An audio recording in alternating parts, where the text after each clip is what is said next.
Honestly, if my cat had the presence of mind to stash dead bodies somewhere for later in order to look like they had a very productive night, I'll give them the hustle. I'll respect the game at that point. It's like how rappers do money spreads on Instagram. It's like a cat with like 10 gerbils, a hamster, a squirrel, a bird. It's just like flexing for the gram. And much like those money spreads, if you look closer, it's not quite as much as it appears to be, probably. They're all ones. A couple of Monopoly bills It's like, in there. Okay, yeah, like 4 of these are just from the same bird, huh? See, Speedy would leave these like half dismembered corpses all over his cage, and at least that was easy to clean up. I'm not sure I appreciate the other side of this, where I just get mysterious blood smears on the ground from Tootsie, and no indication of where that went or what happened. Yeah, before the recording, we were talking about how good at hunting all of our cats are. We all have 4 cats. I also think that Dungeons & Dragons is traditionally a pretty inherently gory game because of all the stabbing and burning and whatnot. And I just feel like this season has been kind of bloodless, so we really need to talk about something horrible happening to bodies. So great for us. Can I get your guys' cats to come over and teach my cat? Because I had a mouse in the house and Professor Peanuts refused to do anything about it. He just he was excited there was something to chase eternally, forever, and well, that was his friend. Needed his mouth. Yeah, I needed to. Well, I'm so sorry for what I did then. I'm very sorry to tell you my cat became an inside cat and has since lost all hunting ability. Oh. We had one rodent get inside the house one time, and the cat did not give a shit. It's like, oh, I live the cushy life now. I don't have to fight for my food anymore. Bjork is an indoor cat, but we have a fenced-in porch in rural Florida, so there are just infinite amounts of lizards always getting near her when she's on the porch. So we've had to pry big-ass geckos out of her mouth like 3 times this week alone. What a true warrior that cat is. She must truly feel like the greatest killing machine. She's absolutely psychopathic. She's a berserker. She's a barbarian in D&D terms. Professor Peanuts would be a scholar, some kind of like some kind of nerd class wizard, I guess. If he asked to, we literally did assign all of our cats D&D classes on a preview. I'm just remembering this intro. No. This is good new content. If we all just forget what we did before, we could all just pick something new. Only Laura has the in-universe excuse to be forgetful because Doc Hop is blasted on mushrooms right now. Laura could be too if you want, but just for the record, this episode. I should have stopped and thought about that and got blasted on mushrooms before recording for authenticity. Damn, it's at this point it'd be like halfway into the episode and like that's it's a waste at this point. It's hard to time, yeah. So last we left the adventure, the 3 of you went in completely opposite directions. An incredible choice here. We're going to talk about that in just a second. I am Austin Yorsky, patreon.com/Austin Yorsky. We're halfway through the season. You know this already, but just want to remind you, you can get in the Crew Gunk show at $10. You can just give a single dollar and get access to Spew Punk, our bonus show where we recently talked at length about the best film made in our lifetimes, Ryan Coogler's Sinners. Run, Don't Walk. It won't be in theaters by the time this comes out anymore. Never mind. I'm wasting my breath. Who else is on this call? It might still be Austin. Let's not get ahead of ourselves. That's My name. Go get a fucking time machine and go see it. Hey, my name is Quinn. I'm playing DiCaprio Devereaux. You can find my podcast, Weekly Manga Recap, on YouTube and Spotify and Patreon, all those sorts of things. I have plenty of items. I believe I'm going after siblings this episode, but I have my zipper costume rack, my Gucci sunglasses, my Dyson Spheering, Leora's astrolabe, nicknamed the Dickhead Detector, Illusion, Nev's Disc, my landscape, which I've used, the Firestone Star, and I did have the R.I.P. Rada bag, but unfortunately that was stolen from me by a sibling, so I will need to see about possibly getting that back at some point. Mm-hmm. Yeah, to be 100% clear, you're going after one specific Cymbeline, Marlowe Cymbeline, who stole from you in the first arc. And yeah, the R.I. Prada bag was taken while you were unconscious, so... Yeah. Tragic. I should probably go and... Well, no, I'll go next. I'm in the middle. Why not? I'm playing Doc Hop. I should go through the list of stuff I have. I've got a trash bag of holding, out-of-date pop-up book of Goblin history. I got my lucky plush rabbit's foot back. I've got my trading card deck of No Synergy, my kid's plastic spy kit. I don't have my chef's hat now, but I do still have my tinfoil telepath hat. I'm still missing a left arm. I have a dire muskrat mount and an ornate magical saddle with which to ride it. Also, I'm very high on mushrooms and I have a child with me. Nope, you do not have the child with you right now. I do not have a child. No, I don't. Yeah, it wasn't on my equipment list, but I didn't remember not having the child, so I assumed I'd fucked up. No, the last episode, as we'll get to in a second, ended with the three of you going different directions. You're going after Lady Falconbridge, who you think you may still be able to reach and not be antagonistic. I don't remember how much this was said explicitly and how much is just implied, but you did have a kind of genuine connection, like date in the downtime. She showed genuine interest in like history and your hoard. She's the only one who's ever talked to you with any respect in her mouth whatsoever, and now she's trying to cave your head in with a hammer. So you're going to go try to figure out that situation. Baby Ulysses, however, went in a different direction, as Dan is about to tell us. Yes, hello, I'm Dan. I'm playing Rex Maximus. My items include a Gavel of Dispel Magic, a key to the city, a Surgeon General's cloak, the epaulets, and the golden gloves of Contact Mike. I lost a bunch of stuff last episode, and my back hurts. Anyway, I'm going after Ulysses. Because he's been sent away, so Falconbridge couldn't kill him with the rest of us. Hop may be trying to save her. I will kill her on sight, given the chance. Okay, well, it's good to have that all in mind. You three walk in completely different directions. Is there anything you want to establish or do before we get into these scenes? Oh, important note, I am mildly high as well. You're just feeling good. In character, right? I don't have you, or did you dive into those edibles I left at your place? I'd still have them. I could take one now. Really get into this. But yes, in character. That would be interesting.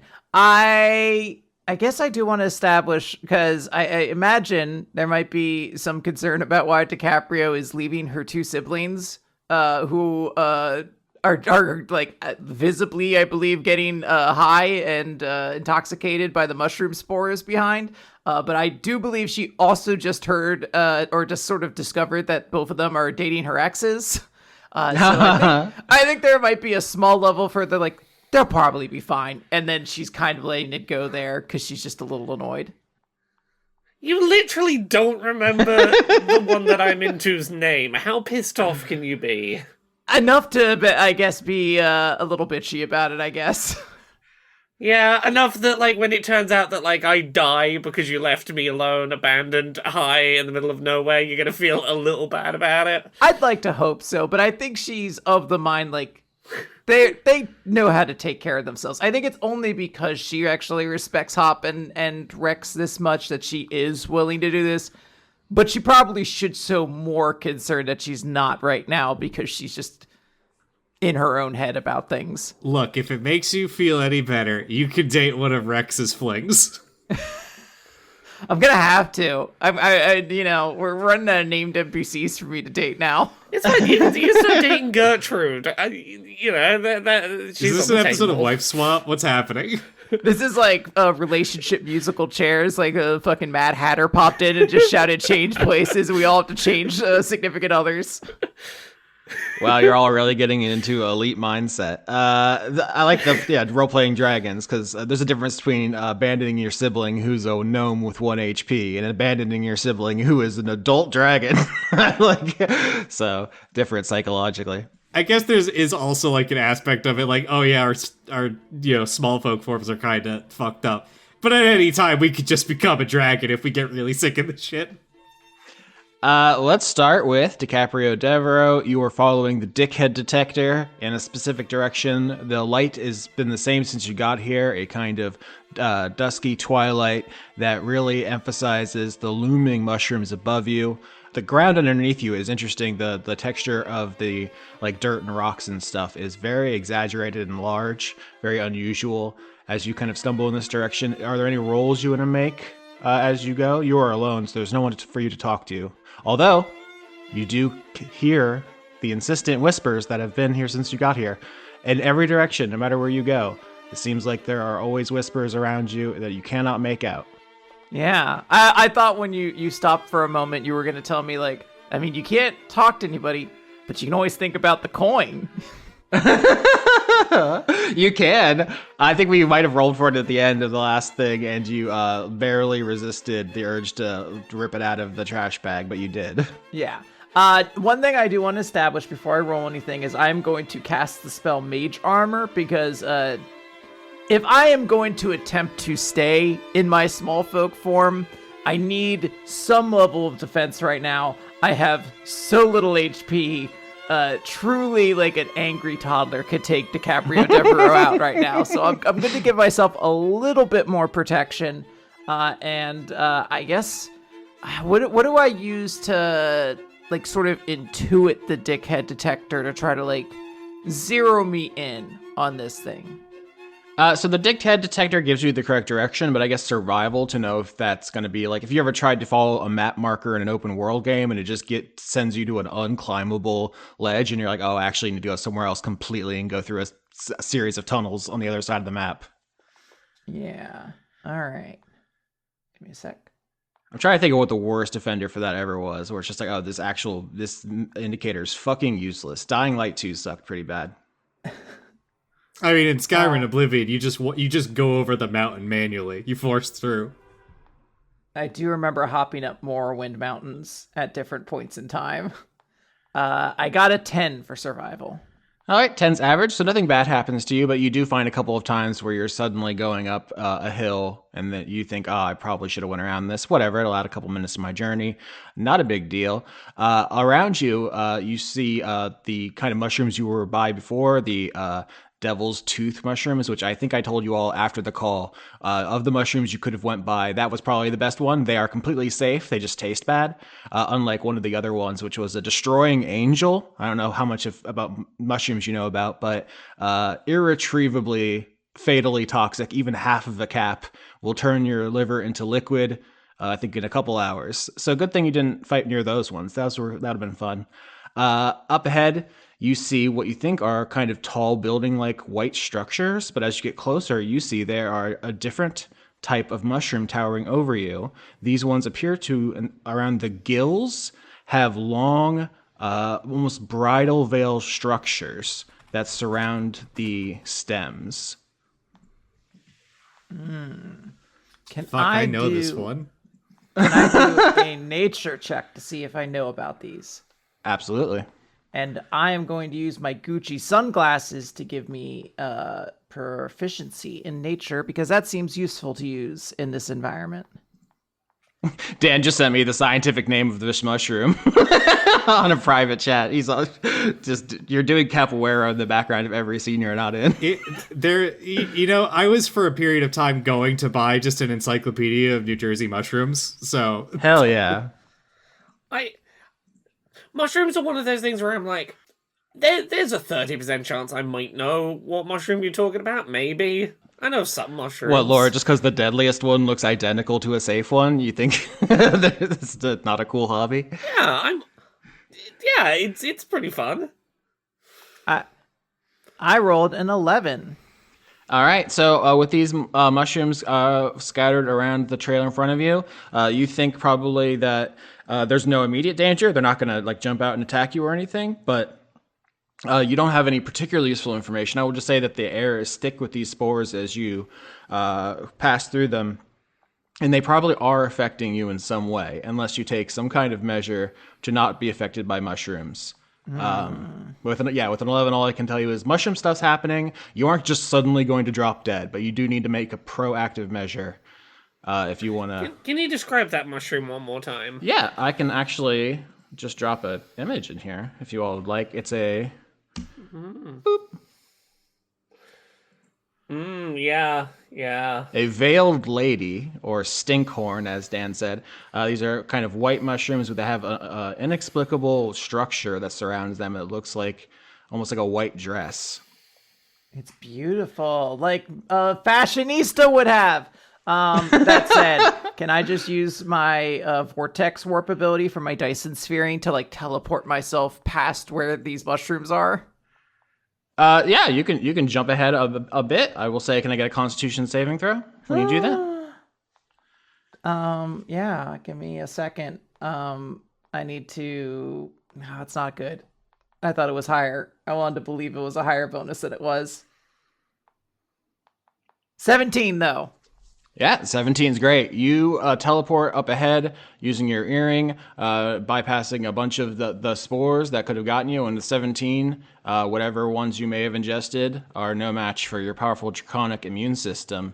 And you see, up ahead of you, you're kind of leaving the mushroom zone, and you see the mists rolling in off of the moors ahead of you. It's still inexplicably, seemingly the exact same time out it was when you got here, which is like the most beautiful dusk of all time, and the orange light kind of scattered across this loamy field is quickly becoming inscrutable because of the fog if you're going to step out onto it. That's where you are. Yeah. Can I use my zipper costume rack to change my outfit into a dress that looks like this mushroom that I just passed? Absolutely, yeah. Okay, cool. Steal her look. I absolutely am. I'm gonna have already had this one in the chamber. I'm like, oh yes, the mushroom look from 43. Excellent. Good time. Good time. Now, important note, Stinkhorn's most famous feature, besides their look, is the fact that they are, in fact, very stinky. Well, she teleported past that. Yeah. Well, it's that and the fact they look like a phallus. Well, yes, they also look like a penis. It's just very amusing to me that DiCaprio's like, damn, this looks so pretty. Unfortunately, the inspiration is that it does smell like shit. I'm just taking the dress part. The stinky part can go away. I don't care about that part. Okay. Suddenly getting very insecure that my penis doesn't have a bridal veil. What's wrong with me? All right, up ahead of you is a misty moor. We're gonna cut over to Doc Hop in just a sec, but what do you want to do? Anything you want to roll or establish as you're changing into your new costume? Yeah, I guess. Does the dickhead detector lead into the moor? Absolutely, yeah. Just into the completely opaque mists. Can I do an Arcana check on these? I don't want to just keep rolling necessarily, but this is like a version of the Feywild. I don't know what kind of trickster shit might be going into, and like a moor sounds like foggy. I don't necessarily want to run the risk that I'm like inhaling fairy like juice or something like that. It's gonna cause big problems for me down the line. Yeah, do a fairy juice roll for me. Yeah, I'm assuming that means Arcana.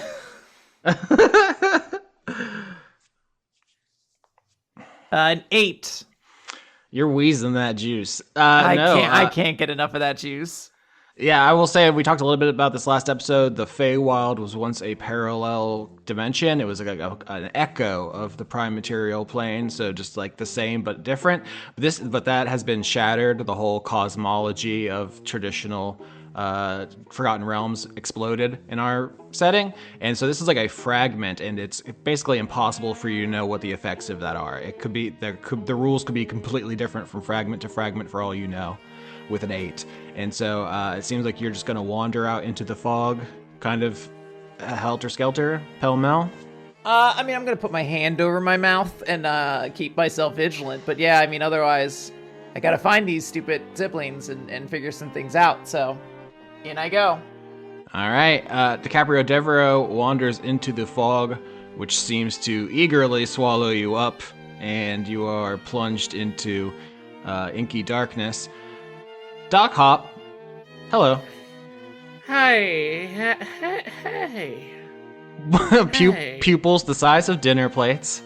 So Hop's gotta at this point be aware she's very fucking high, right? I would think so, yeah. Yeah, okay. I think Hop's response to initially having worked out my siblings have left me alone and I am very high is she is just going to be talking aloud to herself as she walks. She's just going to be saying something to the effect of, it would be really, really, really, really mean for someone to beat up or steal or just be mean to someone as high as me. It would really ruin my trip. And no one wants to be that person, do they? No, they don't. So Doc Hop, you're talking out loud to yourself. Can I get perception checks from the other two siblings? Okie dokie. 6. All right, you're eaten by the mists. 9. Okay, no, you're eaten by the mists. I will say Wow. though, you think you're talking to yourself, but the whispers seem to intensify around you and Oh. kind of like they ripple almost in intensity and volume around you as if responding to your words. I will respond to them. Just shh. It's really rude to try and freak out someone who's tripping. That's very rude of you. The voice, so the whispers, which have been in a completely unintelligible language so far. I think we checked last episode. None of you speak any relevant languages or have any relevant spells or anything. But suddenly you are able to make out a couple overlapping voices, which now seem to be speaking to you directly. And they say, "We cannot be rude to ourselves. All is one." Do you mean that in a we're all connected, the universe is all one, our souls are connected like the mushroom, the mycelial network kind of way? Or is this me? Am I talking to myself and just like not realizing that I'm saying the other half of the sentence? There's no difference. We're all the same. The space between us is an illusion. Okay, are the other half of this sentence coming out of my physical mouth or someone else's? We're all mouths down here. Hop gets lost imagining everything is mouths. We've all had that classic Mouths dream. all the way down. Yeah. Okay, well, even if you're another bit of the network of mushrooms that is all the souls of the universe, the network of mushrooms still has like individual like caps that pop out from the surface. Like, does the one that is you have a name? We are the chorus. You are a cap as well. Have I always been a cap, or is it just because I'm currently high that I'm a cap? Today you are more cap than usual. No cap. Okay, but I'm For real, I'm for real. always at least a little bit cap though. That's very funny. So just Doc Hop, by coincidence, you both are the one who's high and the one who starts talking to yourself first. So Yeah, well, look, if anyone here was gonna be primed to be on the wavelength of some mushrooms, I think it's the person who lives in the trash is probably a good person for that. I guarantee, like, a garbage dump is great fertile ground for random mushrooms to grow.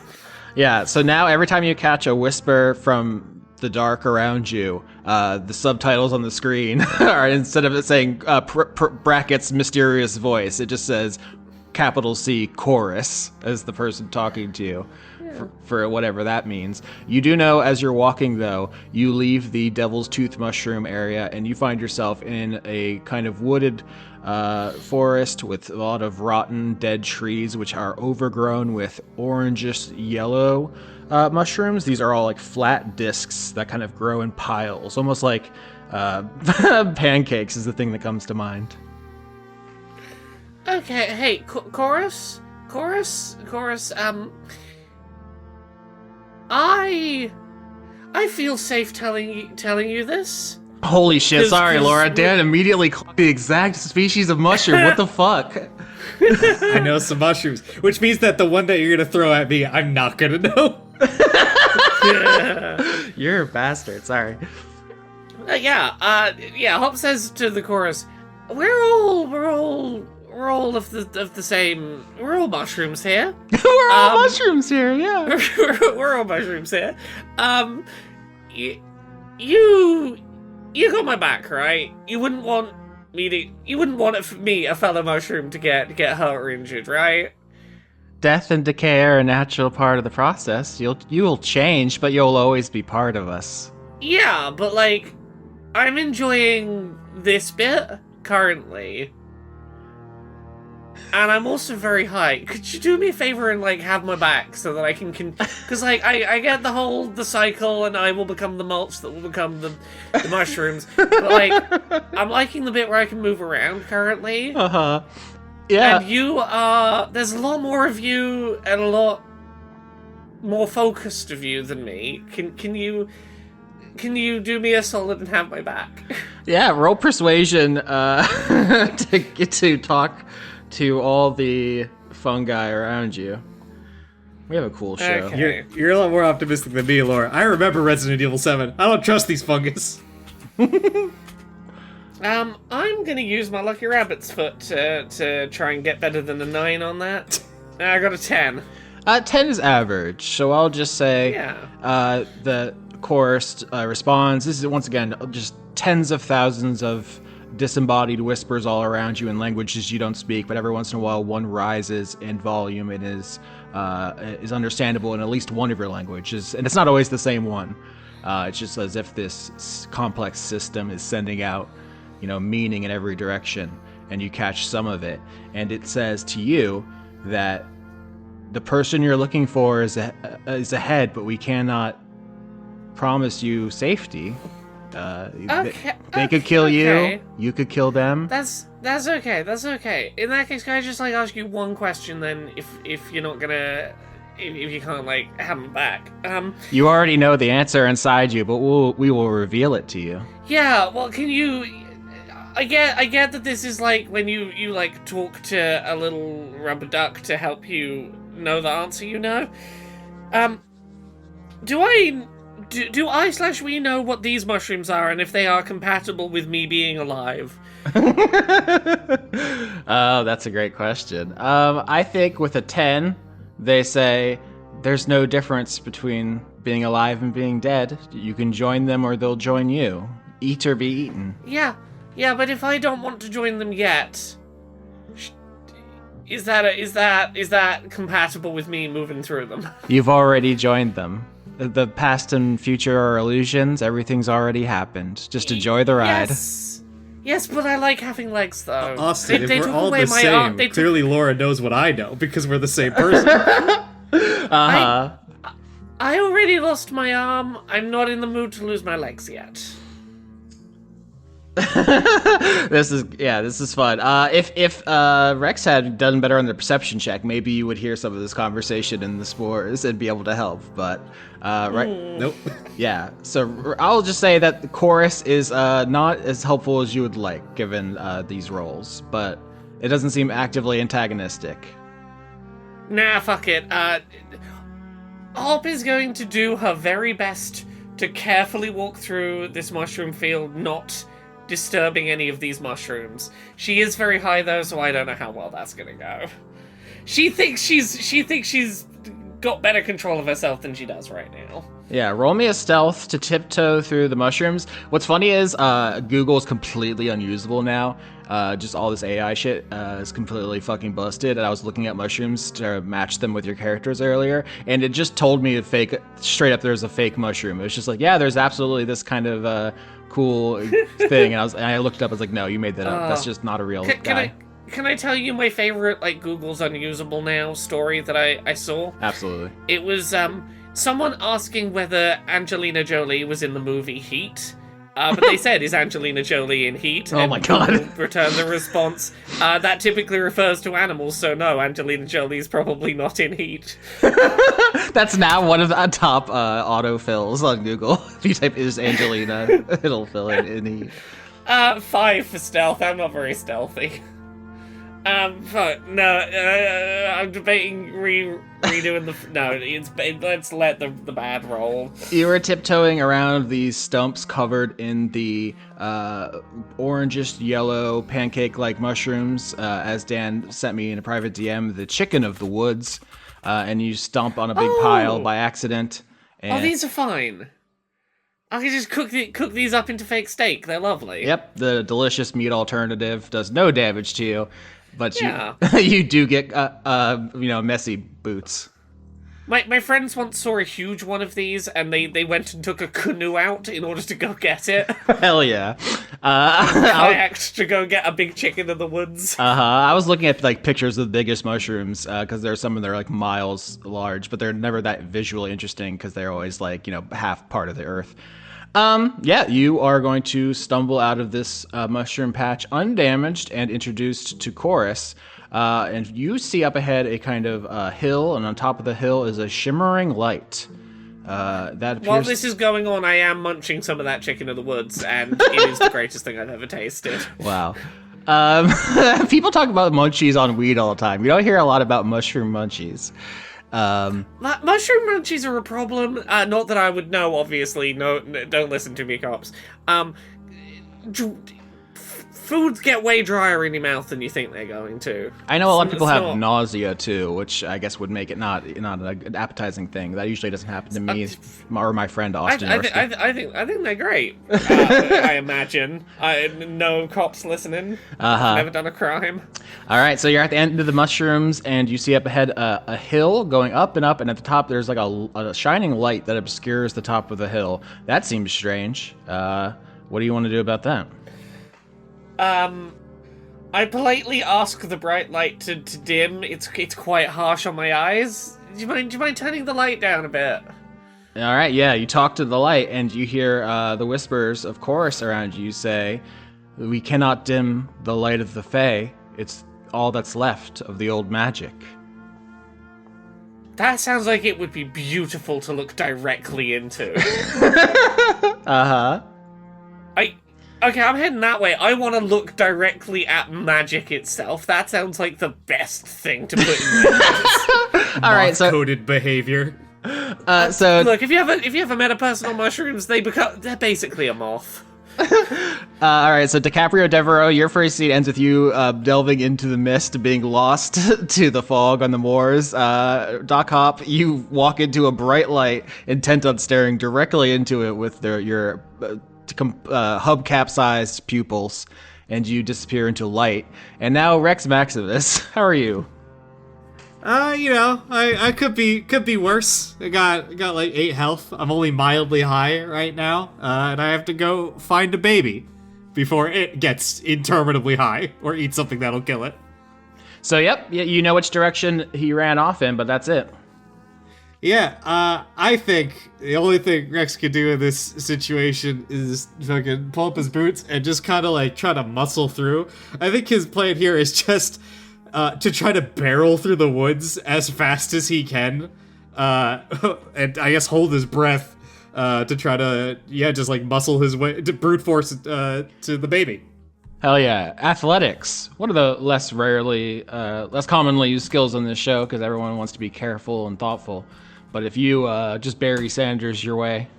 17. That's great, yeah. You just start high-stepping past all these potential obstacles. You're making great time. Do you want to guess what kind of mushrooms you see? I picked a special for you, Dan. Okay, let's see. You've done something to me. What could this be? Bleeding Heart would have been my guess if it wasn't in the last episode. Or Stinkhorn, frankly. What would you do? I am Italian, and there are portobello mushrooms. There are the I will say it's more for Rex Maximus, Dragon, than for New Jersey Dan. Oh, okay, that's interesting.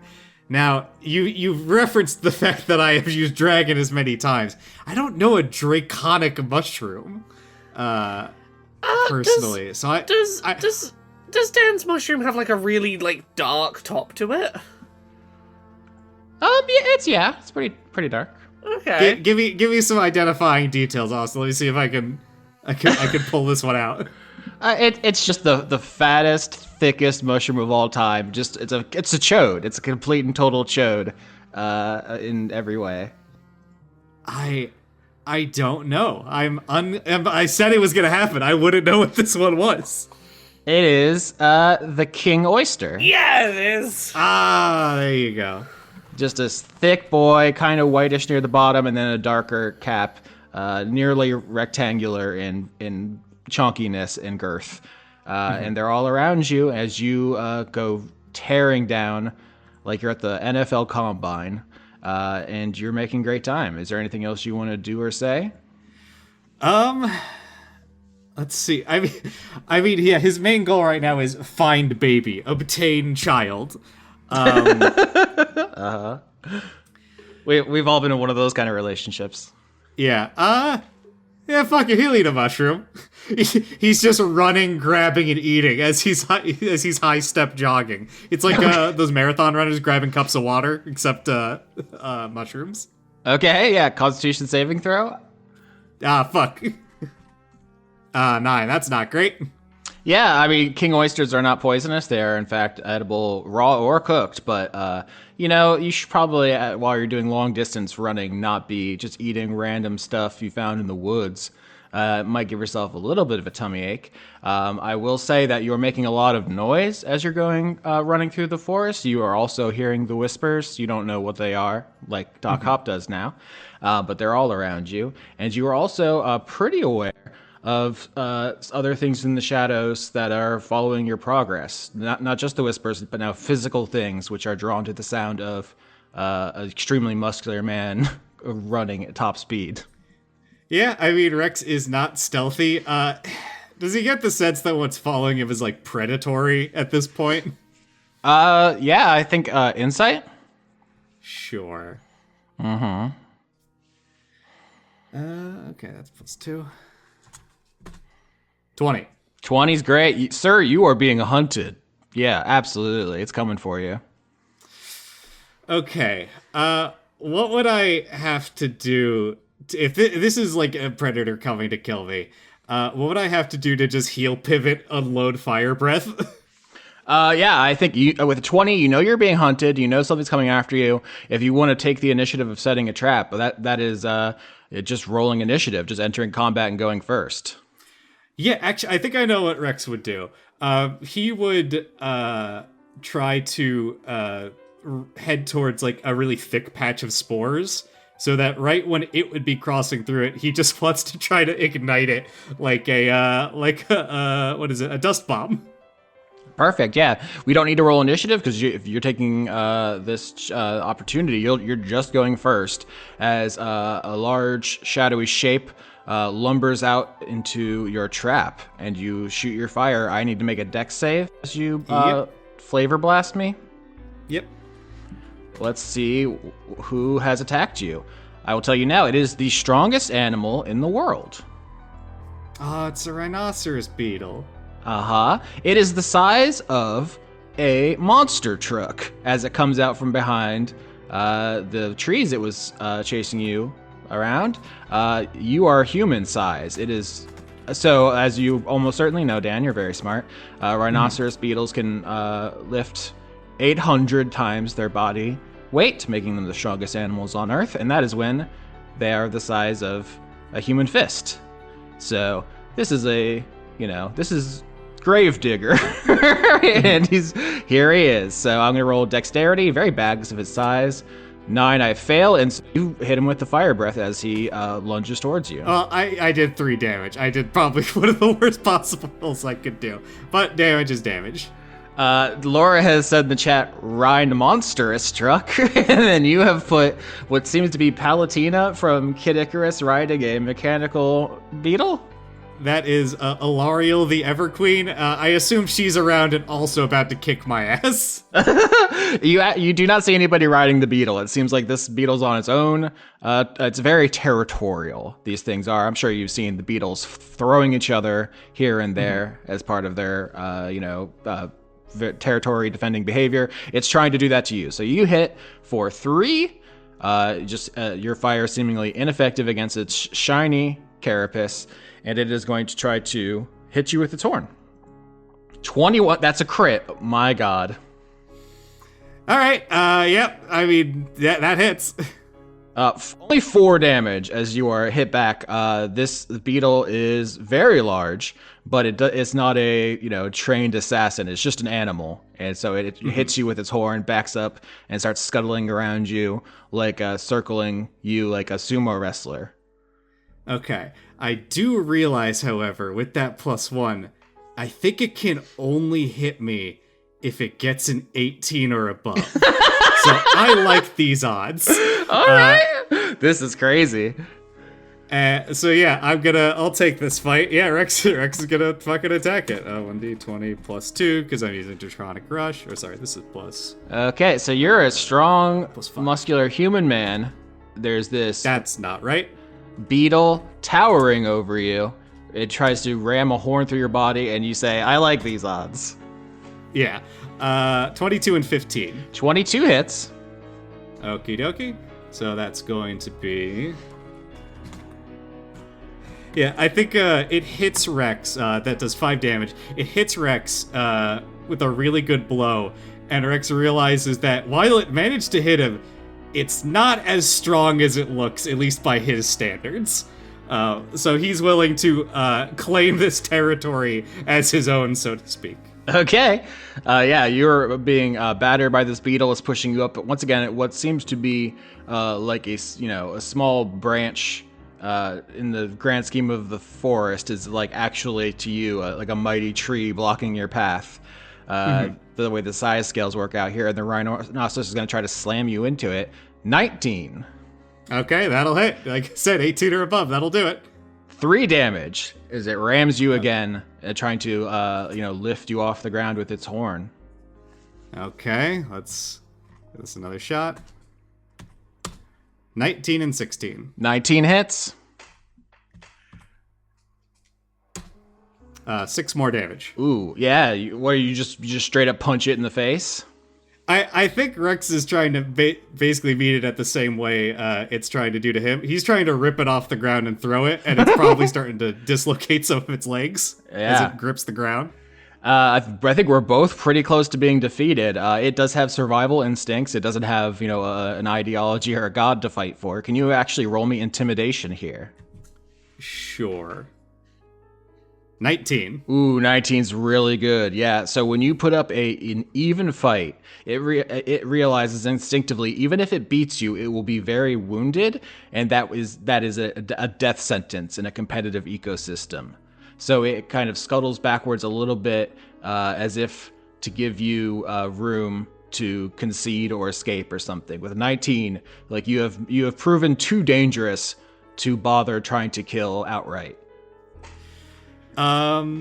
Okay, that's interesting here, because the question is Rex gonna let it just scuttle away? Yeah. Would that maybe constitute an opportunity attack? Yeah, I think it does. Another 19. That hits. All right, let's see. 6 more damage. All right, that doesn't kill it outright, but you hit it again, and you, like you said, crack one of its limbs or something, and it realizes it's in big trouble. Anything that comes across it while wounded will have a huge advantage, and it's going to try to start fleeing. Yeah, Rex's goal here is to take over its territory. This is now his patch of land. He wasn't going to let it just be like, okay, you can leave now. Nah, this is my area. All right, yeah, paint me a picture. You have one. So yeah, if it is given up and left, now he will continue on his way. So yeah, you damage one of its legs so much that it has to like limp away, obviously leaving some blood and ichor behind. And then do you make some kind of announcement to the forest that you're king of this area before moving on? Yeah, abso-fucking-lutely. Rexel.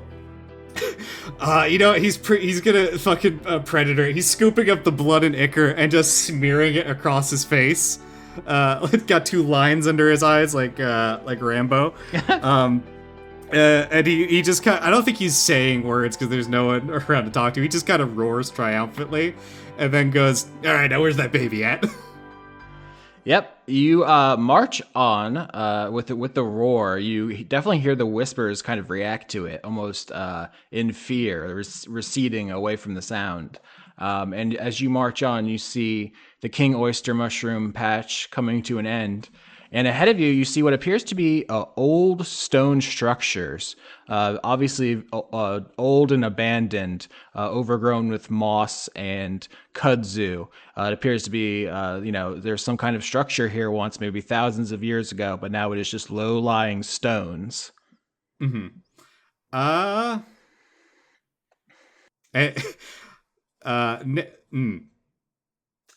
just gonna ask you, any chance this might be a ruined castle? I think history check. Sure. I do have a +1 to this, yay. 11. Yeah, with an 11, I'll say an average person could intuit yes, this used to be some kind of castle. You don't know like who it belonged to or the larger significance, but that is a completely understandable, logical jump to make. The only other thing I would say is that while most of it is gone, you understand that a variety of woodland creatures could make use of it, like the remnants for various shelters and burrows, dens, things of that nature. So maybe, I don't know if this is annoying to you, but you're like, I can't just move on without searching this. Ulysses could be hiding in what used to be like, the larder here or something. Oh yeah, he was absolutely going to search through it, in part because castle means maybe something here for him. Maybe there's a cool crowd in here. Investigation to know that? Okie dokie. Well, that's a -1. Dan doesn't like that very much. Yeah, you're like, bring back something I can punch. 6, I don't know. Yeah. I don't find a baby. All right, so DiCaprio Devereaux disappears into mist, Doc Hop disappears into light, and Rex Maximus disappears into the ruins of a castle, moving stones around for a frustratingly long time. We're going to go back to DiCaprio Devereaux. You are wandering, essentially blind in fog, for what feels like hours. It is extremely annoying. Do you have any notion of what you could do about this? You're trying to follow the dickhead detector, but the beeping is becoming irregular, as if confused by the fog. I think she's like audibly annoyed, like kind of scoffing, and like probably does the thing where like she hits the detector on the side, like, why aren't you working? Like, you're supposed to detect this dickhead. That's the only reason you exist, right? You have one job, just to spread butter. They don't make dickhead detectors like they used to. Nobody wants to work anymore. Yeah, so you're just kind of wandering around. In fact, can I get a sleight of hand to adjust the dickhead detector? You think, oh fuck, I think one of my Dragonborn didn't affix this crystal tightly enough. 6. That's not good. No, you are fiddling with it, and you think you make it worse, which is not good. And you definitely now feel the elfy hairs in the back of your neck stand up. Are elves baby smooth? I have no idea.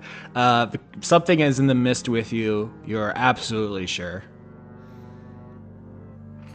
So if I know something's in the mist, I'm not even gonna. I'm just gonna call out to be like, "Hello, who's there?"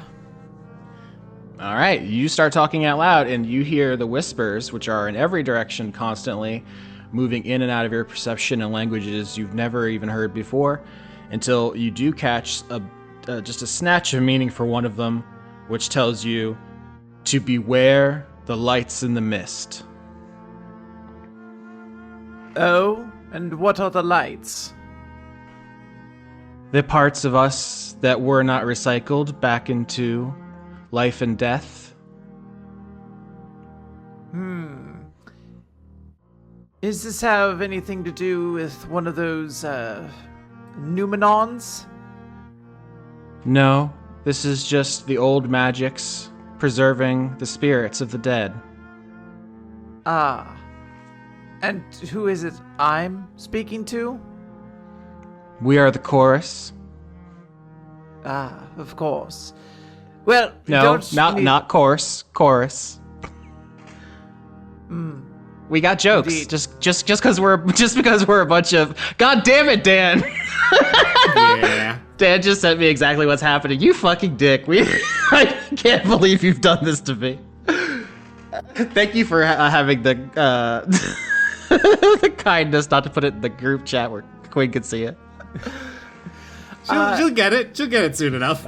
Quinn's going to say, well, I'm not super concerned about that. I'm not interested in finding any lights inside of this mist. I'm only interested in finding the individuals I'm here to search for. You search for yourself as they search for you. Well, perhaps I'm not feeling quite so pithy right now. I'm actually just searching for something. You can help us, and we can help you. A deal, then. Okay, well, what is it that the chorus would like? The chorus already has everything. Everything is us, and we are everything. The world is one. And yet you're still looking for a deal, so surely there is something you're desiring, of at the very least. If you wish to take something away from the misty moors, you must leave something to replace it. Ah, a tit for tat. Well, I am not looking to remove what I am trying to find necessarily, unless is this individual trapped within the mist? We're all trapped in the mist. I'm sorry Chorus is so annoying. It's just how he is. You ever talk to somebody who's on mushrooms? This is how we are. Yeah, I did. I spoke to you once and you told me we're all carbon. It really bummed me out. I genuinely believed that. I'm sorry. I came in, I was like, Austin, you okay? You're like, who cares, dude? We're all just carbon. I mean, like, you either go that way or you go the way that a friend of mine might have gone, which was trying to find... becoming convinced that their partner had mushrooms in their bum. If they just went looking, they could find the mushrooms. A classic mushroom bum gambit. Who hasn't pulled that one? Right. Yeah, I will say, though, the chorus both communicates to you in what sounds like words, but also feelings and impulses. And you get the sense that you can leave an item here in the mists, and an item from a different hoard will be returned to you. The Cymbalines have been taking things from all the dragons of the Cookie Mountains for as long as they've been here. But, like, the Cymbalines aren't going to be interacted with at all. Like, I'm trying to find one of the Cymbalines to talk to. If I do this venture, while I might get items back from other hordes, am I going to be able to see the Cymbalines still? You're not right now. You have no certainties. You're lost in mist. These guys are just telling you about a thing that you can do. All right, you know what? Life's for the living. I'm gonna take out the Firestone Star and I'm going to place it on the ground and stand up. Presumably the mist covers it. I'm just gonna reach back down and see if I can still feel it. Oh, wow. Yeah, really interesting. I will say it glows brightly, the Firestone Star, which is like a little gem that you can put on your lapel, and it is bright and it appears to be like encasing a living flame. And in the light of that in the mists, you can see other figures, other shining things that you were warned about here in the mist at the distance. So I will say that is one thing before you put it down. But when you put the Firestone Star down as if to offer it to the moor, you feel an impulse, which is that you can get one of 3 different items here. And it's as if Chorus is directing you to where the items are already in the mist. It's not as if they're magically summoned. I will say that one, you feel a strong celestial pull. One, you feel a strong pull of the shadows, and one, you feel a strong pull of the perfect. I am going to go in the direction of the perfect one.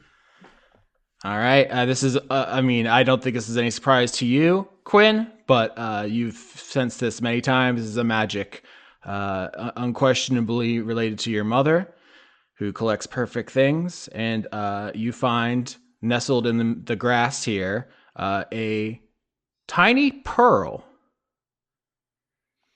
I will pick up this pearl and observe it. Yeah, it is absolutely beautiful and perfectly spherical. I don't know if you've ever heard the surface of a bowling ball is actually less flat than the surface of the Earth when you put it under like an electron microscope, right? Like the things that seem spherical are simply not, just because of the imperfections of manufacturing and so forth. When you pick up this pearl, you just inexplicably, supernaturally know it is perfectly spherical in a way that defies physics. You get a shiver across your body. Do I sense it has any magic or anything like that? Yeah, it absolutely thrums with power. I think religion to know more. Oh, religion, eh? Spicy. 7. Man, I'm rolling like dog shit today. Yeah, you have no idea what this does as a D&D item. I will just say that it is a pearl that was taken by the Cymbalines from Desdemona, your mother. So you assume it is a artifact. It is a fragment of a form, like the stuff you found last arc in her place. But you can't attune to it. You don't know what it would do if you did. But that is, yeah, and you have lost the Firestone Star. It says it's beautiful. Like, am I not able to attune to it because it's a beautiful, perfect thing? I think if you learn more about it, you could tune to it in the future. Okay. But right now you cannot, no. Out of curiosity, if I put this pearl down, does it disappear and I can find, like, see what the other items were? You know what? I think are you going to try that? I think so, because I think she's mildly curious what this perfect item was, but if it's another one of these forms, she knows that the general, like, implication is just to toss it away, and she's like, well, maybe the other things are more interesting then. Yeah, can I get a wisdom saving throw? You may. I'm not excited that you're asking for one. I wouldn't be. No, it'd be troubling for me personally. 22. 22 is great. Yeah, you know that if you put down the pearl to try to get another item, you're drawing magical attention, and you will, with the 22, you're going to be attacked. We're rolling initiative if you put the pearl down. Okay. I will happily accept this pearl that I... Actually, can I damage it in any way? Or, like, you mentioned that this is a capital A artifact. Is this, like, actively indestructible in that way? So if you want to scratch it, you can. I will just, that's also a decision you're making. I just want to make sure we're all clear about that. Yeah, I mean, DiCaprio doesn't like things that are perfect. So, I mean, if she can scratch it and it still functions, like, she's going to make it her own. I was going to say, if you remember the forms that, like, Desdemona have, when you try to scratch them or damage them, they explode. Mm-hmm. I mean, that's just what happened to the hunger. We don't know if that happens to all of them. Fine, I won't scratch it. I'll save it until I'm at home and I can shoot it with a sniper rifle from far away. I mean, to be clear, I'm ready for anything you want to do. I think, Dan, that was perfectly legitimate table talk.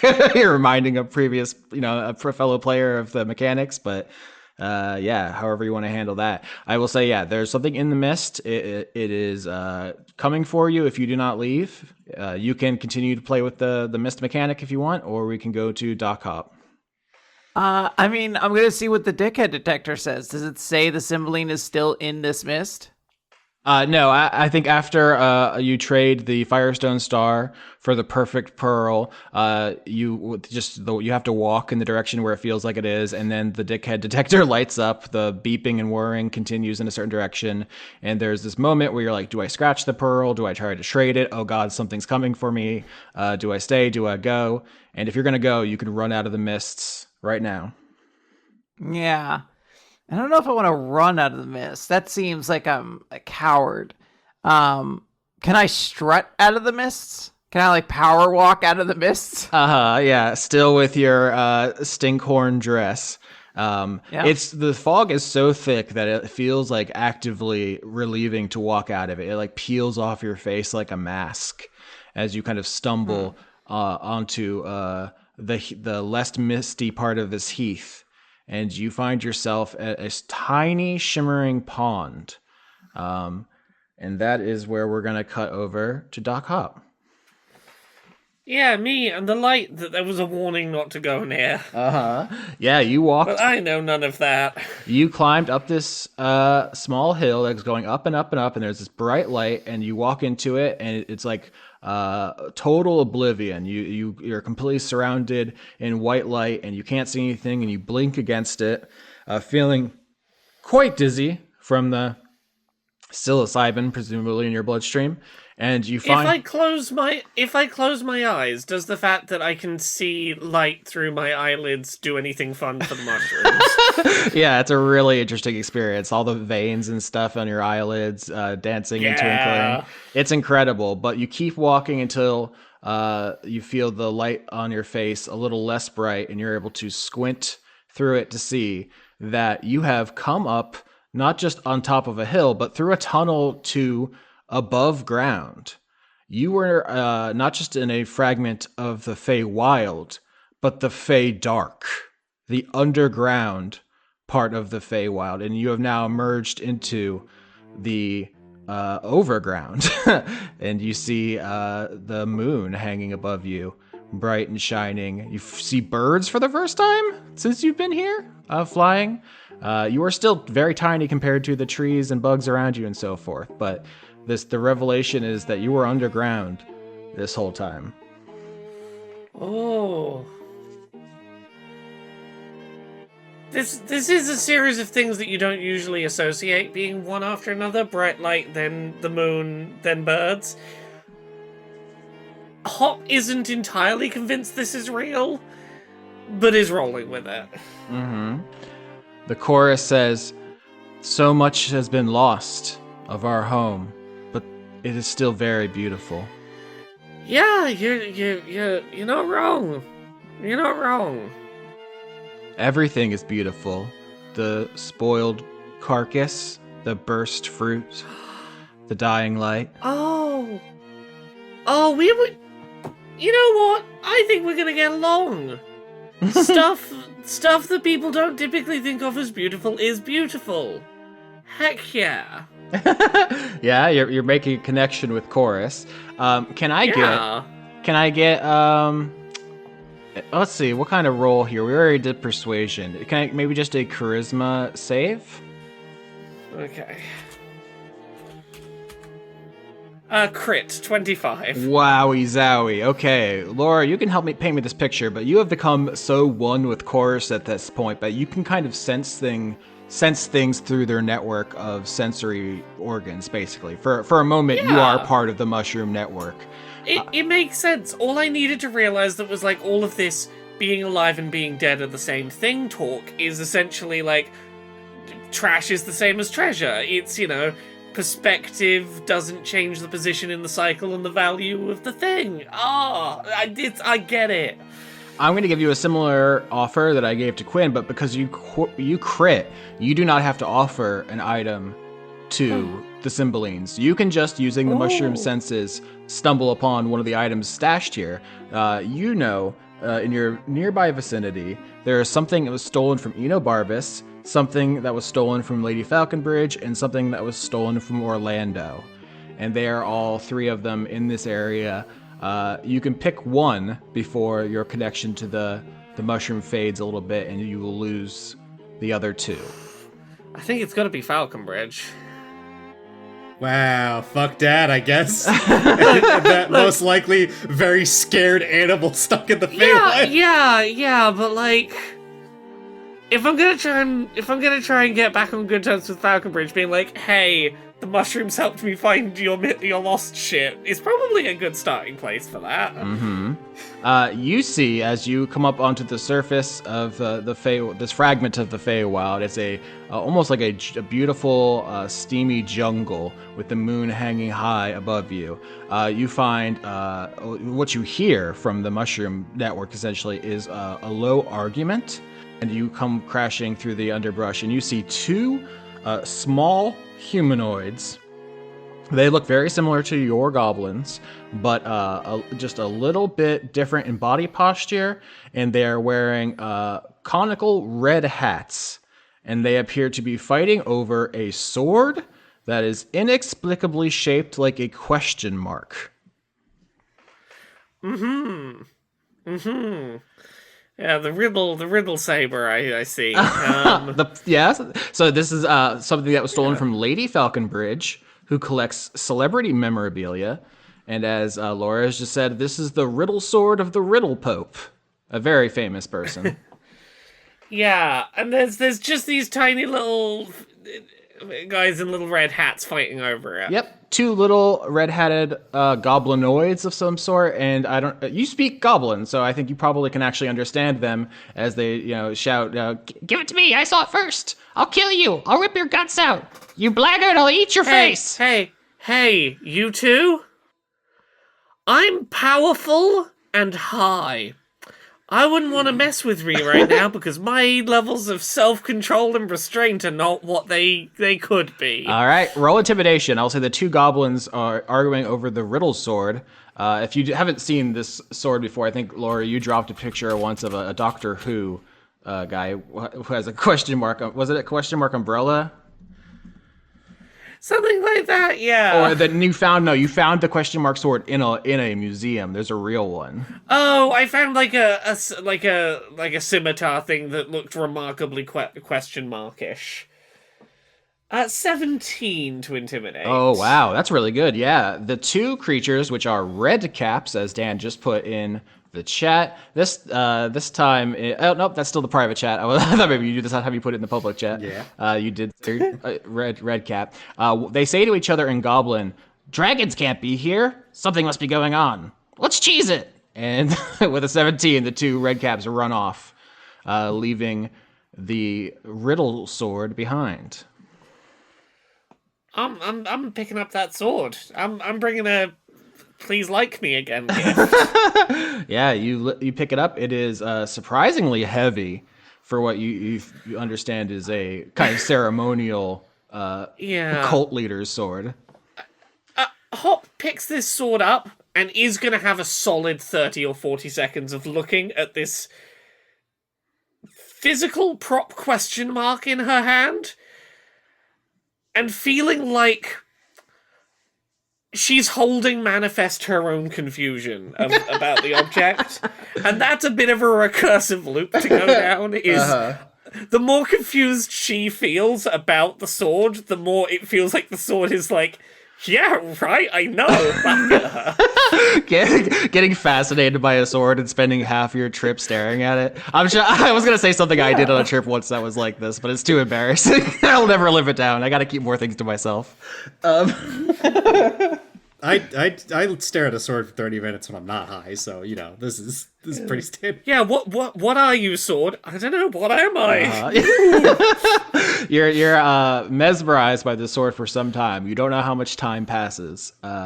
You don't. This isn't trash, I'll say, so you can't attune to it. But it is obviously full of power, quite valuable, and you are caught in a kind of reverie. Is there anything you want to say or do before we cut over to Rex Maximus? Hey, mushrooms. I'm sorry I fought you so hard on the whole being alive is different from being dead thing. I don't necessarily want the bits where I don't get to move or think anymore right now, but I get it. I could just lie down and stop moving and that would be fine. There are absolutely zero differences between alive and dead, good and bad, right and wrong. You absolute fool. Look, 8 hours a day, I look at myself and go, I could be dead right now. I'm not moving and I'm motionless and lying down. I might as well be dead. They're very similar. I can't believe the chorus is a bunch of radical centrist mushrooms. I think they're just radically annoying. Yeah, that's what I said. Okay, fair enough. All right, so that's where we leave Doc Hop, mesmerized by your sword shaped like a big question mark. Rex Maximus, you found the ruins of an old castle. You're searching pretty fruitlessly. Do you have any ideas to improve that? Let me think. Well, first off, I'm starting to realize, I think, how this final fight in this arc is gonna go as you keep hammering home how small we are compared to things.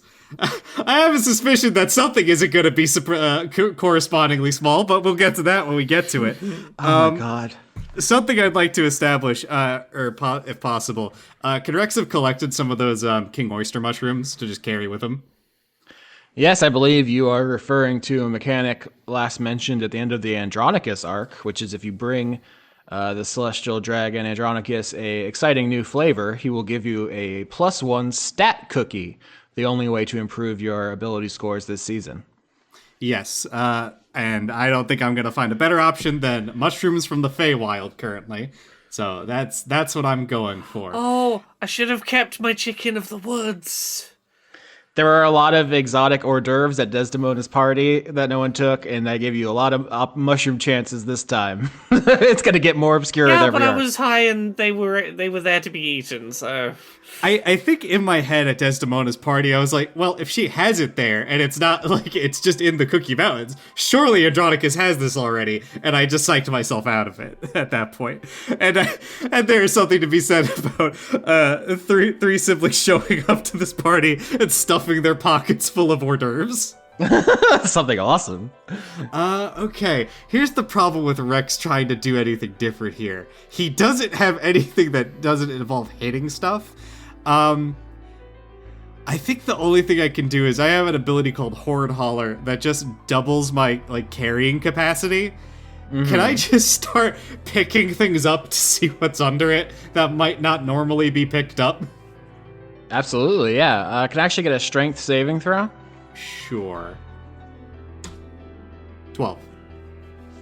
All right, that's average. So you can haul loads of bricks and stone around to try to clear up areas to search more efficiently. You're just quietly doing this work here? Yeah, I don't think Rex is really one to talk to himself. He might be grumbling in annoyance as he's going, oh, where's this friggin' baby at? First, maybe he is frustratedly talking to himself, and he's going baby runs off. Hop's, I guess, new girlfriend is causing problems, whoever the fuck she is. And now DiCaprio's all pissy. This day could have gone better. Mm-hmm. As you're talking to yourself, of course, you hear the whispers around you, kind of moving in and out, panning around your auditory senses, and you catch maybe a snatch of something in one of the languages you speak, which just say, what are you looking for? Everything is here. Everything is yours. A very mischievous baby. You are a mischievous baby. Have you looked for yourself? I think Rex looks down at himself and goes, yep, done. Not the baby I'm looking for. You sound like my mother, God.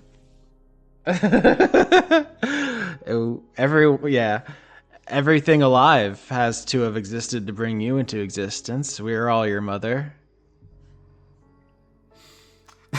They're doing a philosophical debate, and I think that might be something more Hop and DiCaprio are suited to deal with. I think Rex stops for a second, puts a finger up to his chin, and goes, no. And then goes back to searching. Fair enough.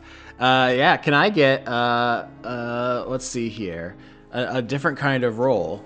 Let's see. You said he might be hiding in bolt holes that animals might make. I'll pitch survival to see where a baby might panically crawl into. Sure.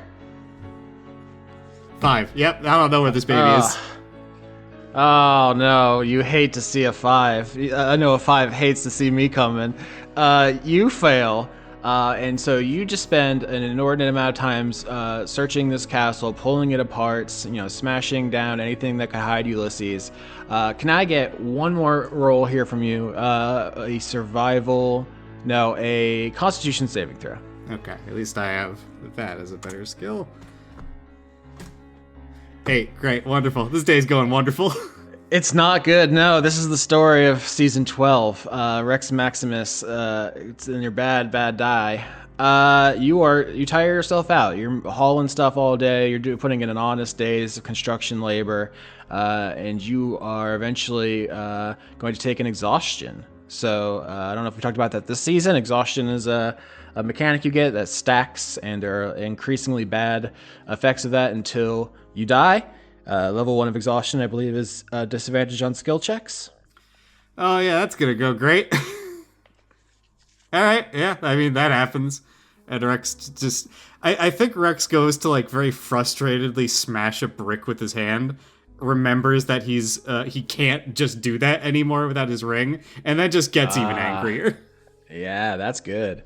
I think though, eventually you hurt your hand pretty bad, and you have to like sit down or like reset your knuckles, and you hear the whispering voices tell you that the baby is looking for you too. Oh, I thought the baby was me. You're looking for yourself.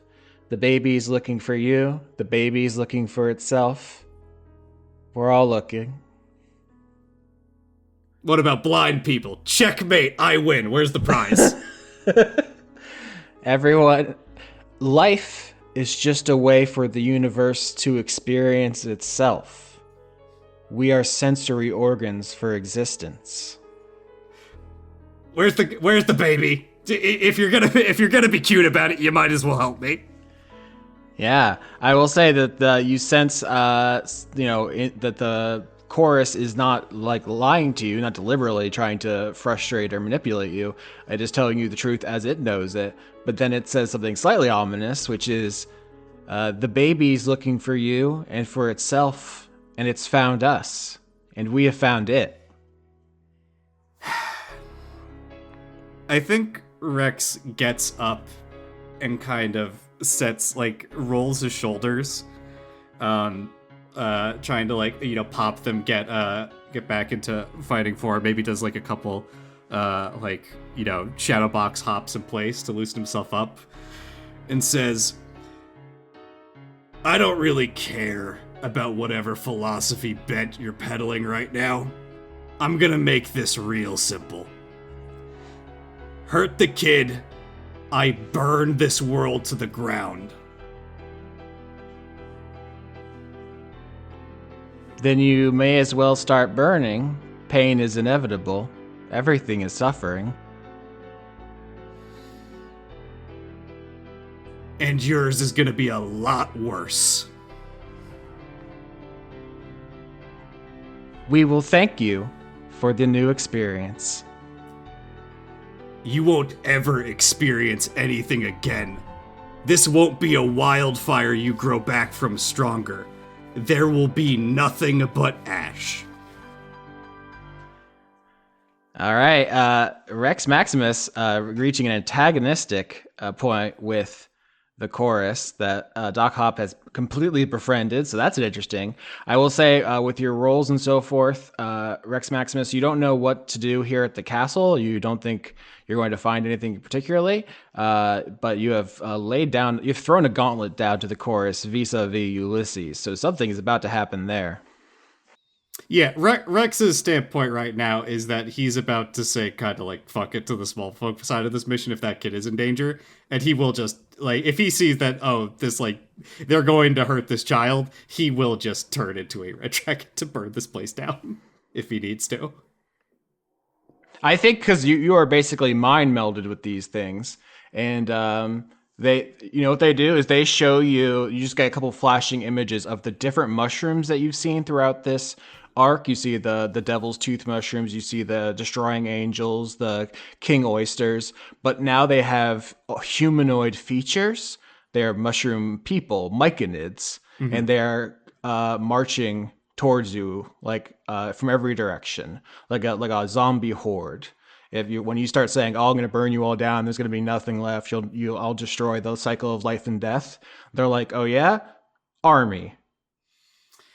Yeah, I mean, I think Rex would look at himself, see that he's very beat up currently, conclude that, okay, they're coming here to kill him. There's no way he's gonna fight this as a small folk, and he would be like, all right, fuck it. I don't like being small and weak anyway. He's just gonna turn into a red dragon to try to lay waste to an army. All right, I love this. Dan frequently anticipates me, cuts me off at the knees, snipes me from 2 miles away.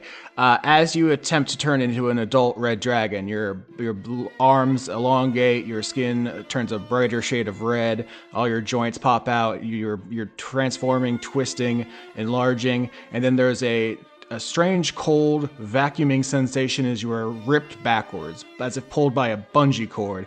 You are thrown extremely hard backwards. All the colors rush by you as if you were going down a tunnel at warp speed. Everything bends and shifts because of the speed at which you're moving compared to the colors. And you are thrown violently into the grass outside the fairy circle of mushrooms in the valley between two of the Cookie Mountains. Well, that's not great. Yeah, I mean, I my assumption is that, okay, you cannot be, for whatever reason, there is something preventing you from being transformed while in there. My guess is that it's, just detecting whatever a dragon is that isn't a Cymbeline and then kicking them out. When you all entered the fairy circle and were transported here, I did ask each of you if you were your humanoid form. I wasn't sure, I thought it was being too obvious. I thought you just all immediately figured out what was going on there, but, nope, that is how that works. You are yanked out and thrown back into the Cookie Mountains Rex Maximus. That's why they said that dragons can't be in there. Oh yeah, the Redcaps did say that before they ran away from you. DiCaprio Devereaux, you find yourself at a tiny, shimmering pond. It is full of twisting lights and colors in a way that does not reflect anything in the environment around you, which is very strange. You turn around, you see the misty moors, just a thick blanket of fog. There's something in there. There's a monster in there, but it doesn't seem to want to leave the fog. What do you do? So, yeah, there's this, nice pool to sit at. Yep. Yeah, I think DiCaprio is, she's kind of tired at this point. There's, a moment where she's just going to kind of, take a rest. And I think she's going to pull out this pearl, and she's just going to kind of hold it up. Her fingers kind of maybe shifting a little draconic so that they're, full-on claws now. And she's just going to kind of hold the pearl up and kind of look at it. And have, a very difficult expression as she sort of turns it around and admires how perfectly spherical it is. Yeah. You spend some time wistfully looking at the pearl, doing a roll or do anything, or do you want me to just interrupt your reverie eventually when that happens? I mean, she's going to be engaged with this for a little bit. I think she will eventually take a look at the dickhead detector to see if it still has any kind of beep, but I think she is actually very strongly considering what it means to have this item in her possession. Mm-hmm. Yeah, I think if you're considering the pearl and looking at the dickhead detector, it eventually reaches a point you've seen before when you first got to the fairy circle, which is it just is one sustained beep now. All the pieces, the filigrees that spin and click and whir are just pointing directly into the pond. The device agrees. Pond. I guess I just want to test the water, I guess, real quick. Does it seem like this is water I can enter without it being dangerous? I think everything in the Feywild so far has been pretty dangerous. I'm going to say you assume everything as at least an ambient danger level. All right. Well, can I use my magic to freeze the ice and create a path for me to walk out into the center of it? Oh, yeah. Cool. Ice wizard. Yeah. I have a lot of ice spells, so feels like something I might be able to do. Uh-huh. I think if you use ice magic on the surface of the pond, it freezes over. You can start walking onto it. And then there is a kind of magical ripple that goes through the top as your ice dissipates, but you find yourself still standing on top of the pond water, frozen or no. Can I continue to take steps, or do I feel like I'm going to sink? No, it seems like you can just walk across the pond now. All right, I'm going to walk out into this pond just to see what's going on. Is there anything out there? Is there any object that seems like it's near the lake or under the water or anything like that? You're standing on the pond, which is inexplicably has the surface tension to support your elfin body, and you're looking around. I mean, the night is beautiful, or what what I mean, only Doc Hop knows is the underground, the Fey Dark is beautiful. And the mists are on one side, and there's just appears to be a dark void on the other side. Just the receding underground cavern. And you look down at what should be your reflection in the pond, and there is a green fairy dragon, about the size of a cat, standing upside down on your body. It's under the lake, but it's looking up at you as if you're its reflection and vice versa. Cymbeline, I believe. Marlowe. I'm Cymbeline. Are you Marlowe, Cymbeline? It's not nice to ask true name questions. Well, I didn't intend to offend. I was told that there was a specific Cymbeline I might be able to find. You found Marlowe. DiCaprio is going to kind of straighten herself up a little bit, and she's going to be like, would you mind speaking with me for a moment, Cymbeline, or is there another name you would prefer? You already know, so it's too late to hide now. Also, we're already talking, aren't we? Or are you a mushroom person? Not yet, I'm not. So, suppose there's small fortune in that, but I will not use the name that you find disrespectful. I know all too well that pain, so forgive my earlier mention, but I do believe we've gotten off on the wrong foot before. Oh, I guess you're not a mushroom person because you haven't told me that actually we all have the same names and that we're all the same person. No, the mushroom was annoying. I find it deeply annoying. I'm just going to talk to you, if that's okay. Yeah, all the red caps around here are always telling me that they're me, and I'm like, I'm going to steal your hat, but that kills them. It's kind of funny. Yeah, it is a very wild mechanic that they have, but well, you gotta have some quirks. You gotta be a little bit silly. Everyone needs a gimmick these days. I love to get silly with it. Indeed. Now, Cymbeline, I believe we've actually met once before as you grabbed something from me and took it away. I mean, everyone's always grabbing things. Aren't you grabbing things? Indeed, though it's generally considered untoward to steal something from a dragon's hoard directly, although I suppose I can't really speak too high and mighty on that, considering what Father has us do generally. Everyone's just borrowing things until you die, and then you give them back. And is that what you do? You collect things from all of the dragons? Sure. Yeah, we like to see things, touch things, taste things, feel things, smell things, listen to things. Why shouldn't we? Just because you're bigger? Not at all. It's a bold move. Most other creatures are terrified to earn the ire of dragons, and the most notable way to irritate a dragon is usually to mess with its hoard in some way.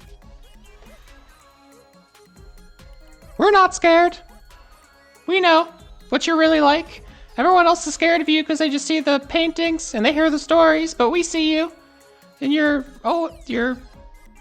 big clumsy lizard mistakes. There are some of those. That is true. She's going to say, kind of clutching this pearl in her hand, and she's gonna look down, and I don't know if she like takes a seat. Like I think she almost like sits down on the water, to try to make this like a slightly more intimate affair, and she's just gonna say, "Do you intentionally make the items stronger when you get them?" Sometimes we make them stronger, sometimes we make them different.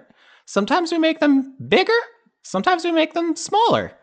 There's so many things you can do with stuff. Cymbeline also sits down on the bottom of the surface of the lake. You two are like reflected across it somehow, magically. But of course, Cymbeline has the proportions of a house cat and therefore does become a legless loaf upside down. Yeah. Oh, adorable. Perfect. DiCaprio is just going to be like, I am sorry that I believe I have treated the Cymbalines with disrespect up until this point. Well, we don't believe in respect. We haven't done anything to earn it, and we don't want it. Fair. Then perhaps we might be able to earn your friendship then. I like friends. I take them from all over. I take elf friends, and gnome friends, and dwarf friends, and human friends, and big friends, and small friends, and spicy friends, dead friends. Now are these friends the items you're taking? Some of them. Are you kidnapping people? Small folk? Sometimes we take people. Sometimes we bring people. We leave people. We move people. We switch people. I will just say the trope of being kidnapped by the Fae is a well-established thing. I don't want to contradict that. I just don't think Cymbalines see it as like a crime they're doing to people. You know?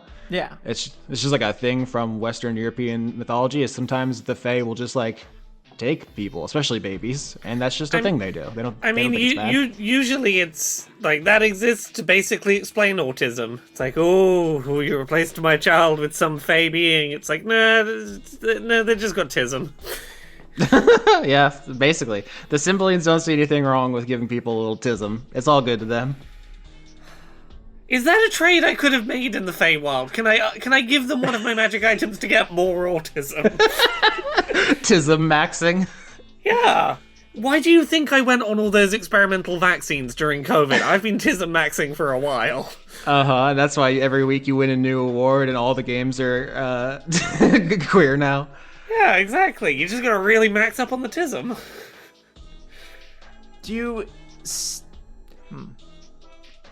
Do you take from all hordes equally?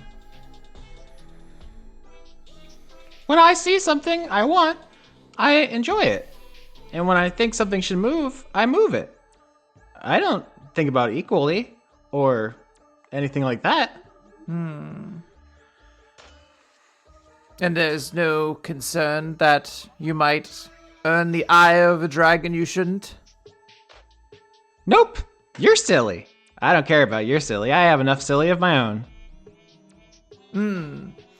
I don't know if I would call myself silly per se, though I will say that I would advise against stealing from my younger brother. He can be quite irritable. Oh. I don't think I have to worry about him. He's pissed off the chorus. They're gonna take care of him. Oh. Like, in a permanent way, or in Nothing is permanent. You said you don't talk like the chorus, and you're talking a little bit like the chorus. You're right, I'm sorry. That's just true, though. Literally, everything is transitory. It's all water, you know? Yeah, we're all carbon. One day we're gonna be gone, you know. I get it. I've been breathing the mushroom spores a little bit as well, but... Aren't they great? They make me introspective. They make me have MDMA breath. Yeah, I don't know if this is like a portal to something, but I am catching a little bit of something every time you speak. Yeah, I'm great at parties.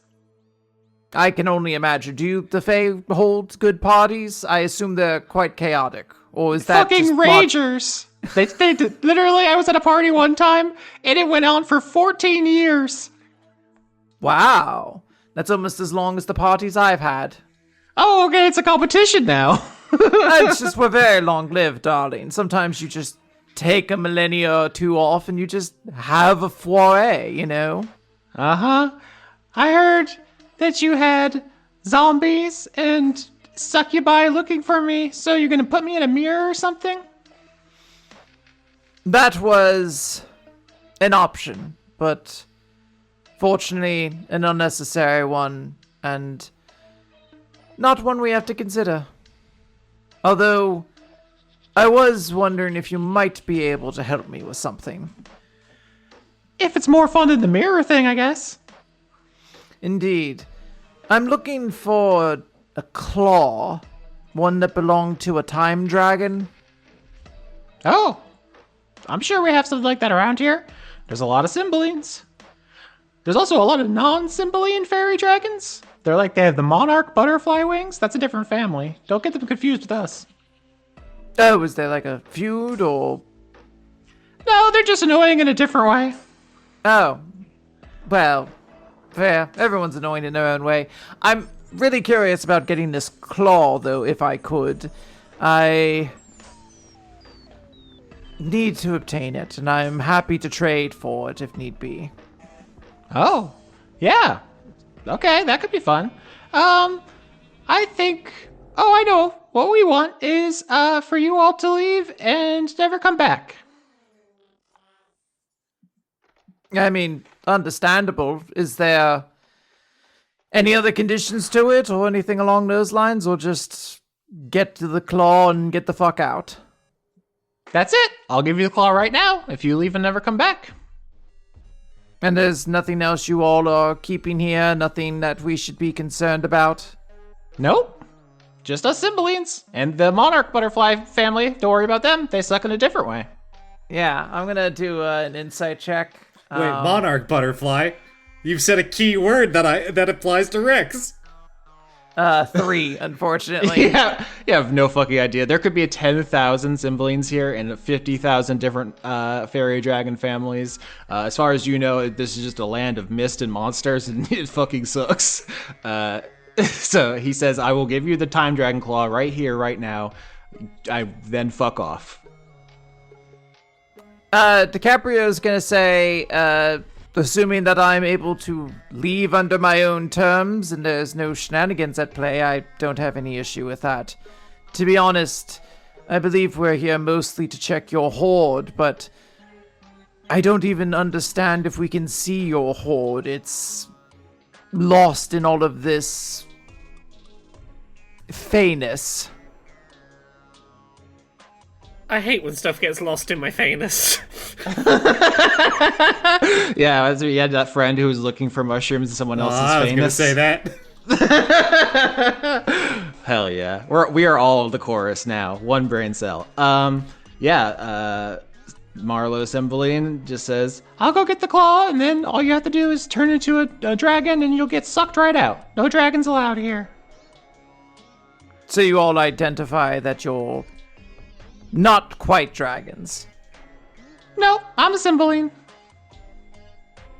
Indeed. And out of curiosity, what is the name of this monarch dragon clan that also exists here? Just so I can stay well informed. You're not gonna trick me. We don't give out names. That's fair. Then perhaps may I ask for something else? Earlier, the item was taken from me. It is personal, and I was wondering if I might be able to exchange something for that as well. Oh, I don't know. I didn't take it. Yes, but someone did, and perhaps you might be able to help me find it. It's a bag made of dragon scales.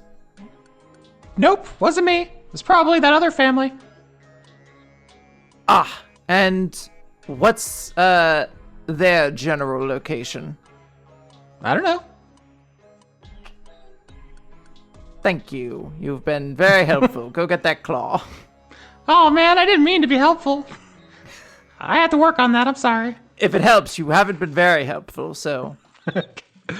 So you're standing on top of this pond, and below you, the greenish Cymbeline with the butterfly wings goes down somewhere. You don't understand the physics of this, if physics even is their correct word, and he disappears. And he's gonna go get the time dragon claw and give it to you as long as you promise to leave. Yeah, I don't see any reason to hold against it. All right.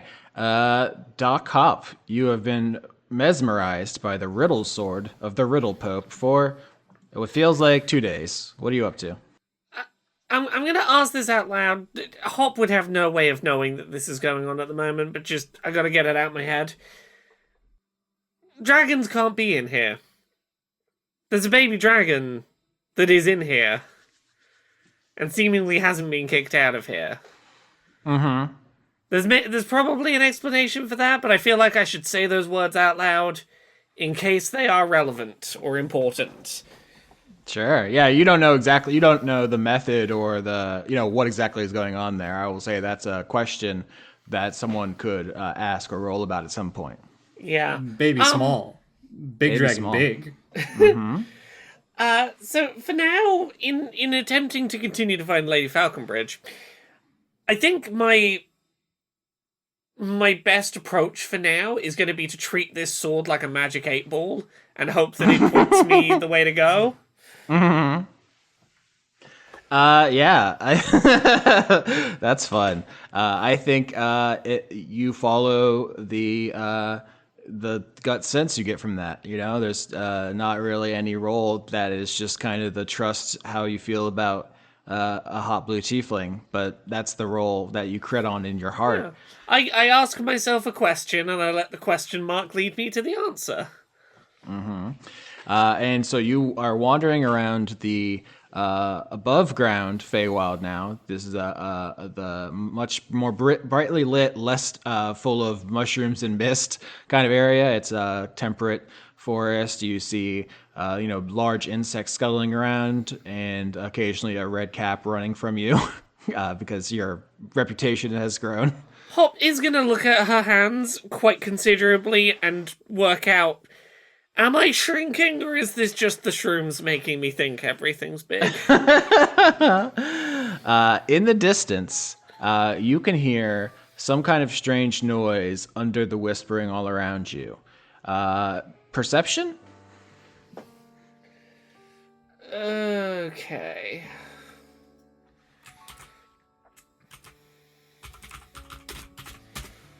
$17. 17's incredible. Yeah, you nail it. You know exactly what that sound is. It is someone trying to play the mistakeophone pretty poorly. Do you remember the mistakeophone, Laura? Oh, is that the amalgam of a bunch of different instruments that I helped restore and put back together? Yes, this is an ancient goblin one-man band contraption you gifted to Falconbridge on your first date. Okay, I have to assume this is Falconbridge trying to learn the instrument, so I'm heading that way. Because worst case scenario, it's not, and I gotta steal this thing back. Holding the heavy magical riddle sword aloft, you follow the sounds of the clanging cymbals and plucked strings and honking horns of this ghastly mistakeophone as you come across a beautiful glen with one inexplicable beam of sunlight coming down and illuminating this bed of flowers, whereupon Lady Falconbridge, blue tiefling, sits covered in just an entirely cacophonous amount of musical junk, trying and mostly failing to elicit anything that could be called music. Hop is gonna walk up with the question mark sword behind her back, and is gonna go, "Hello? Please do not fight me for one moment. I have a question to ask you. What do I have behind my back?" And then I take the sword from behind my back to put it as if it's the question mark at the end of the question I've just asked.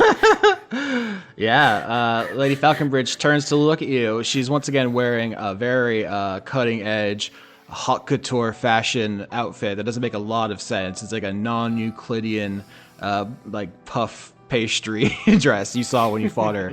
That it could almost be like a pufferfish threat display / airbag defense thing, in addition to whatever fashion purposes it serves. But it looks even more ridiculous contrasted with the mistakeophone all around her. And she looks at you with the question mark sword, and she says, "Wow, I missed that guy. Where was he?"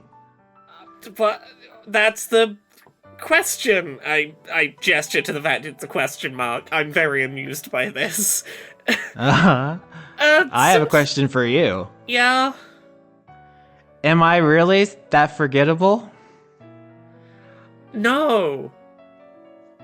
I don't understand how I don't understand how my sister can apparently not remember your name. It feels almost like a comedy routine at this point. I wield the power of life and death. The blood of archdevils flows in my veins. Right? I have a collection that's worth entire nation's GDP.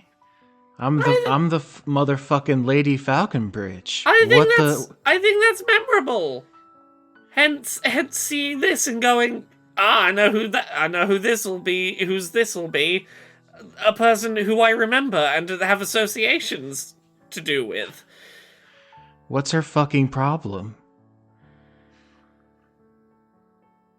I mean, we're all kind of fucked up. Where to start, honestly?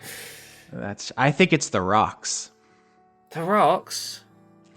Yeah. She looks up at you. She's still tinkling away through this whole conversation. I'm not going to keep repeating it. She's always honking or plucking or strumming something. Yeah, Hoppy's gonna go, I apologize if at any point I miss anything that you're saying. It's not that I'm not trying to focus. I'm high as fuck, and I swear that instrument didn't have as many strings or as many brass openings as it did, as it does today. So I'm getting a little lost in there. I'm sorry about that. The better you get, the more instrument there is. It's like an unfolding then you must be the best flower. But it's the rocks, Hop, that did this to us. The rocks? You see, by the way, her pupils completely engulfing her eyeballs, bugging out, as she says, the rocks, they were in the ground when everything was perfect. And the humans and the elves and the dwarves, they had everything they wanted. All the fish and the berries and the houses and the love and the water. But then they dug up the rocks. And they realized if they burned the rocks, it could make their life a little better. But it would release poison into the air that destroyed everything. But only a little bit.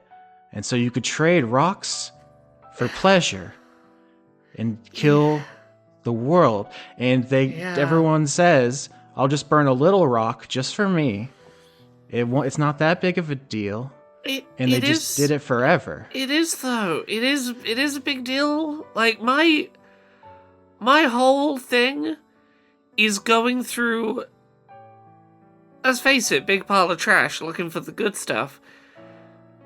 Because an eternity of people decided to just throw stuff away that was perfectly good, that was well loved, that still had purpose, and just be like, oh, it's just a little thing to throw in the big pile of stuff that'll take 1 trillion years to stop existing, and then the pile gets bigger and bigger. I've been sorting through that pile to make my hoard for, many years now. It is getting bigger every time I see it. But whose fault is it? Dragons are compelled to hoard by their instincts. And the humans thought it was their fault because they're so greedy that they had to burn the rocks. And the demons and the devils, we thought it was our fault and we were doing it to them so that we could claim their souls. What? But well, if you ask me and the many mushrooms I've been having conversations with, it's probably the rocks did it. It's the rocks' That's fault. what I'm fucking saying. She locks eyes with you. Yeah, 'cause look, it's the fucking rocks, Hop. If the rocks hadn't been there, none of this would have happened. I don't know whether the rocks knew what they were gonna do, but whether you know that you're gonna do it or not, you still did it. It's the fucking fucking rocks. rocks. I rolled a 3 as she heaves forward and vomits the contents of her stomach all over your shoes. Yeah, that sounds about right. But wouldn't the chorus agree that everything that's happening is just fine to happen? Because, the rock should be burned. Except they shouldn't. I think Fuck you. I think the chorus would agree that if it's anyone's fault, it's everyone's fault. And if it's everyone's fault, it is the rock's fault. If everyone is everyone, whoever's fault it is, it's the rock's fault. And once you start burning the rocks, you can't stop. Because everyone will get addicted to the rocks, and they can't stop it. Yeah, no one's gonna say, I will happily step backward to a world where we didn't burn the rocks. Because that means giving up the things that you got by burning the rocks. It's a fatal terminal infection. Once you burn the rocks, it's too late. The only thing you can do is warn other people not to burn the rocks. But if you send them a message, you'll have to use a technology that can only be read by burning the rocks.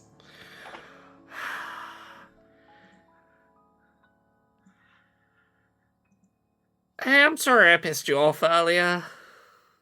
All right, she is like drooling, bent over, making the most calamitous racket with the mistakeophone. Are you just going over and trying to comfort her? Yes, but while doing so, I am attempting to help play the mistakeophone, as if a second pair of hands will help. Okay, you know what? To end this episode, I think performance check here. I'm pretty good at those. A really good will be funny, really bad will be funny. I don't know what I'm going to do with mid. This is like that karaoke skill check in Disco Elysium. It's got to go one way or another. Fuck it! No, I'm using one of the rabbit's foot rolls to make it either good or bad. The most mid. How did you do that? Holy shit. Okay, 20. There you go. 20. There it is. All right, Laura, paint me the picture. Falconbridge wandered off into the forest, got completely whacked out on mushrooms, and even though she does want to beat your sister to death with Mjolnir, which she does have with her, she is susceptible to your charms right now with a 20. Paint me the picture of how this works. I think how this works is very genuinely there is no attempt at being smooth here. This is entirely accidental. Hop's thought is, oh, it looks like you're having trouble with that. I should help with this. And Hop has tried to play the mistakeophone while, like, repairing it, and she's too high to reverse the hand movements. Like, if she was facing Lady Falconbridge to try and help play this, she's facing toward it. That's, like, the wrong way around. So she goes around behind Falconbridge, puts her hands around to reach the controls from where she knows how to control them, and is essentially giving her a hug from behind. Yeah, you're doing the thing where you teach a woman how to do a golf swing, but actually you're rizzing her up. Hop is not trying to rizz her up. She is far too high to have that much of a thought process. But she is doing it.